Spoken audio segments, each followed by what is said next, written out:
So the focus of today's bar is a character that is like everybody's fave. Like everyone loves this character more than anything else.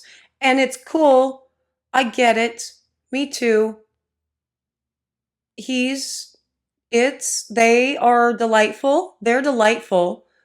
But I don't know. I find it interesting that that is so many people's favorite character when this particular character is completely incapable of actual real speech. So, how do we know? He could be saying something that goes against our moral code and our elf code codes just across the board.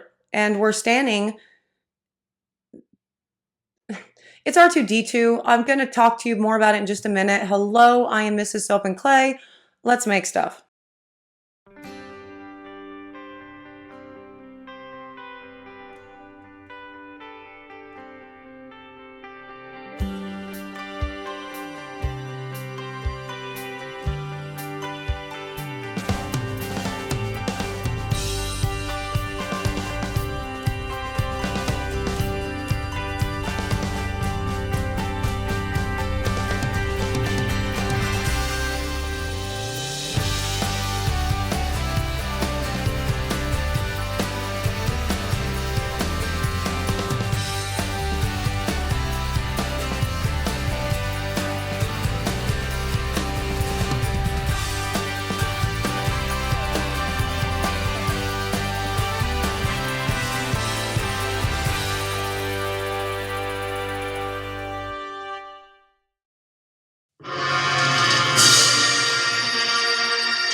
How's it going, Sudzers? Welcome back to the channel. You are at Soap and Clay, where we make all the soapy things, and you are here for day 90 of 365 days of soap, and we are continuing on with the Star Wars theme.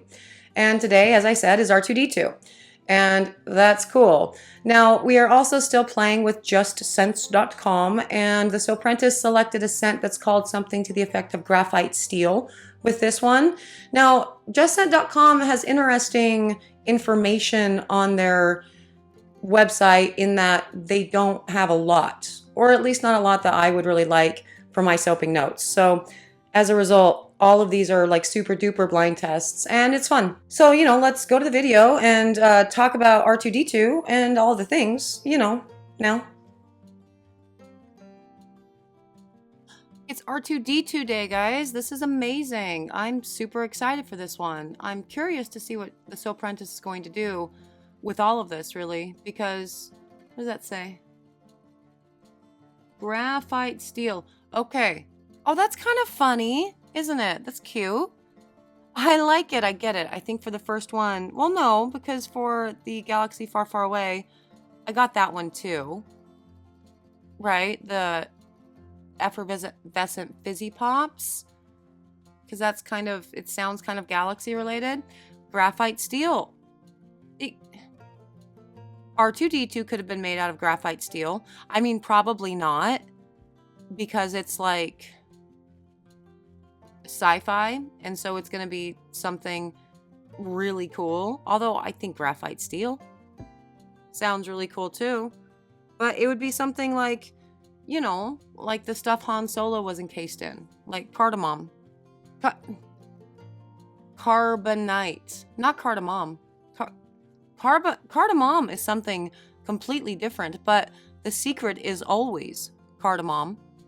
And if you're really OG Sudzers, you actually get that reference because I've talked about it before, but that would be that's a deep cut right there for sure, the cardamom. Carbonite. But graphite steel, R2D2 could be made out. That's clever. Well done, Soaprentice, is the point of all of that. I like that. That's awesome. And the carbonite that Han Solo was, encased in is something completely different. But the original R2D2, like actual costume, because it was a costume. Did you know that there was like a person inside of the R2D2? Like there was a person inside of there. So it was a costume. And that costume was made out of like aluminum and stuff. Kind of lightweight. But yeah, no, R2-D2, the much beloved character in the entire Star Wars franchise, probably the most beloved character. Pretty sure George Lucas is, and that's what the Soaprentice is doing. Okay, so on to the pour of this, and I don't know what's going on. Blue on the bottom. Okay, we're gonna roll with this. It's gonna be awesome, and while we are rolling with this, we are going to look first at justscent.com and check out the soaping notes. Sage, bergamot spice, leather woods, clean, warm, fresh, definitely sexy and masculine, clean and sexy, exclamation point. Okay, so blended nicely, no acceleration, no water discount, light tan discoloration. Shit. Hopefully not. The vanillin content is 0.5%. Actually, on this site, on justscent.com, it says vanilla content for everything. So that's weird. But also, it is cool that it has the soaping notes at all. So I'm here for that. Looks like $24 for 16 ounces. And when the Soap and Clay Kidlets had me smelling all of the bars after they were done, I definitely smelled a couple bars that I would absolutely call masculine. And what that really means is, you know, things I really like to smell. Things that I found alluring. And so that's actually not masculine, because I find some things that would be like, I find some scents from Victoria's Secret, for example, that are very alluring and I find very sexy.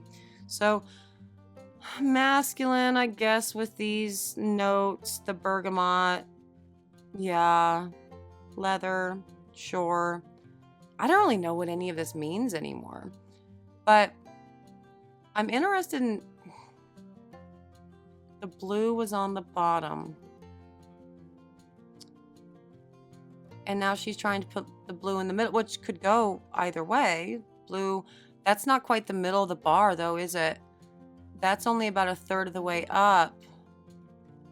She's doing it upside down. I bet she's making it upside down. Okay, so I have done some soaps before wherein the mold has been lined kind of loosely.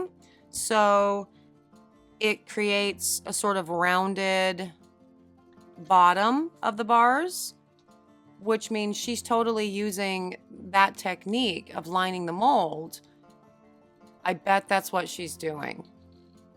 She's using that technique of lining the mold, so the bottom of the bar will actually be the top of the bar, and so she's building the soap from the top down as opposed to the bottom up, because R2-D2's first blue band. Well, now I have to look up picture of R2-D2 because I'm questioning everything in life at this point. So let's look that up real quick. What does R2-D2 look like? You guys, should I start putting these things in as I'm looking things up during videos? Yeah, so the top of his head is like blue. He has a little spot of blue. And then like, I don't know, a fifth of the way down his head, still on the round circle bit, he has a blue stripey bit. So that's what she's doing. She's building this, yep, from the top down. That's what she's doing. That's what I've decided. So R2-D2, George Lucas's favorite character, by all accounts. He loves R2-D2. I love R2-D2. R2-D2 has existed in every film. So, and so is C-3PO to that, right? And so the two droids that have all of the information, except one of them had their minds wiped, C-3PO, and R2-D2 did not. Now, or their memories wiped, rather. And so it explains why C-3PO, didn't know people when we first meet him. Because then we find out his backstory years and years later, and the connection that he has to Anakin and to Padme and all the things. And we're like, well, wait, what? But he had his memory wiped. R2-D2 did not. Now, why did R2-D2 not? From what I can ascertain, I think it's because R2-D2 is actually incapable of talking, right? He could not communicate. Whereas C-3PO totally could. That guy knew like every language to ever exist in the history of ever, even like old dead ancient languages. So that's why his memory banks got wiped. And so I guess R2-D2 is just sort of like he can't communicate, and so therefore they have no reason to wipe his mind, but also it's like a user login type thing, right? Is my thinking. Like you can come to my house right now and log on to my Mac as like a guest, but you can't access any of my files. You can't log on to my Mac as a guest. So that's a bad example. But there used to could be that thing. Okay, like think of like college computer labs. Your username is what actually ties all the information to you. And so some random person logs on, unless they're an admin, they can't actually see all of your stuff. And so therefore, there was no real reason to ever wipe R2-D2. And that would also explain, I guess, why he continued to be so insistent with the, I'm going to save the day in this instance or that instance. Whereas, C-3PO was like, wait, what? What are we doing? Okay, fine. We'll follow your lead. But why do you want us to go here? I don't get it. But R2-D2 had a plan. So he had a memory of who these people were and therefore what they should be doing in this instance, but couldn't communicate it, is my thinking. R2-D2 was actually in a lot of other movies too, like in an Indiana Jones movie. Do you remember seeing him on like the hieroglyphic wall? That was fun. And in, and all kinds of things. I mean, technically speaking, R2-D2 has been to like the White House, which is cool. In like the press room. I want to go there. I want to go hang out in the press room. That would be fun. But what else? Like Wreck-It Ralph, right? He was in Wreck-It Ralph, and some kid show that my kids watched. They've been in a lot. They are pretty iconic characters, both R2-D2 and C-3PO, but R2-D2, especially so. He's just the cutest little smartass droid ever. Like, you can't understand what he's saying, only C-3PO can, but based on the conversations he has with C-3PO, that he's swearing. But also, what's that about? If C-3PO can tell what R2-D2 is saying, why didn't R2-D2 at any point be like, dude, these people, they're not good people. Or these people and they're good people, and we have to save them from these other people that but you don't know that you know. So let's go here. Like, why didn't R2-D2 ever tell C-3PO, hey, Darth Vader, that guy? That's Anakin. Remember Anakin from back in the day? Why didn't he do that? All of the questions inside of my head, and ones that you probably know the answer to. Now, that's all interesting. We definitely have some discoloration going on there. And to that, the soaping notes did say that it would do so. But I am dying to see what these cuts end up looking like, because they still seem pretty square-y on the bottom of the loaf. So if she's trying to turn it over to be the top, I'm interested. I'm intrigued. Oh, that totally works. That totally works. What was that hand movement there? That works. I think she did great, right? That's so good. As long as it doesn't discolor anymore, but we definitely have some spots of discoloration within the white, which is interesting considering those particular pieces of the soaps themselves have not been exposed to air. And in my experience, that's when the discoloration actually starts, is when the soap is exposed to air. So that's why when you go to cut a loaf of soap and the top is some like horrendous split pea green, but you cut into it and the inside is still the beautiful pink that you wanted it to be, well, you have hope for a half a second, but then, you know, a day later, it's split pea green inside as well, because the inside had not yet been exposed to air. But those pieces were not exposed to air at all, and there's still some weirdness going on there. I'm interested to see these in their final finished form, which we see right before we photograph them for the website, to see if those things kind of chill out. But that's kind of interesting. It's a beautiful bar of soap though, isn't it? Don't you think she did such an excellent job for R2-D2? One of the most iconic characters in all of cinema. Yeah, she did great. Tell the Soaprentice what an excellent job she did, because that's amazing. I'm super proud of her. I love R2-D2. That is day 90. It's graphite steel. I don't know what R2-D2 is made out of, but that totally works as a scent name for this cute little droid. I love how big confused I was during that whole thing. Like, wait, what is she doing? How is it? What are we gonna...